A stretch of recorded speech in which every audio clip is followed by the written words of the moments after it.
held a meeting with the security agencies here in Nairobi, and they did explain to me that they were having certain challenges as they embark on dealing with this problem.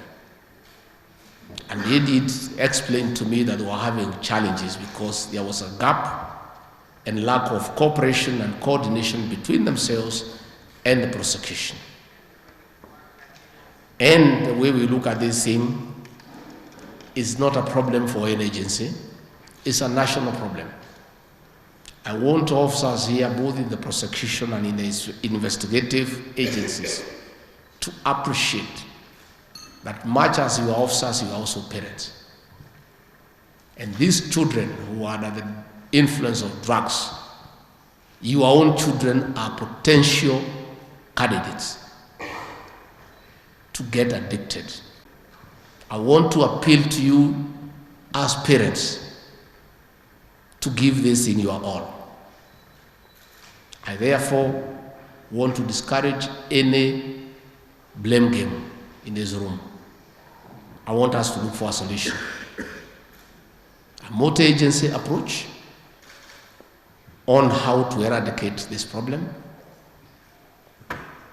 and cooperation between the investigators,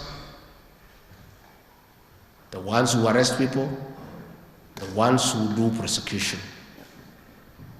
so that we can save the generation that is not already addicted.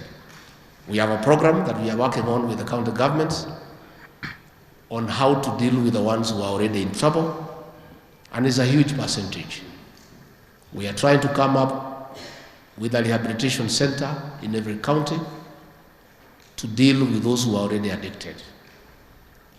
We have talked to the governors to consider, once we map all the addicted persons using the community health volunteers, which is a nexus that has begun, the county governments will consider to give them NHIF cover that can take them to rehabilitation centers. And we have asked the members of the county assembly to consider, and which they have said they'll consider, to put very stringent penalties that are deterrent, especially on the producers and wholesalers of drugs and alcohol.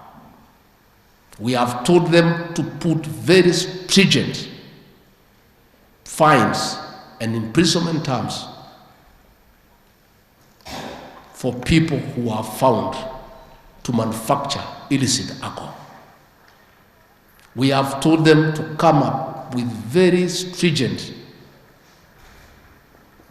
penalties for those who peddle. We have equally requested them to have very stringent penalties for those who consume. We have asked them to look at laws on how vehicles that transport chang'aa and other illicit brews will be forfeited. We have asked them to consider shutting down premises that have been found to be involved in this trade, so that they are shut down forever. And I can tell you, they are raring to go because they are leaders and they know the cry of the population. The people of this country, parents are in tears. I can hardly go to the village because of the cry of our women, because they have lost their children. So the assemblies will do their bit. By the 30th of June, we'll have laws in the 5 counties, and good laws. This war must be won.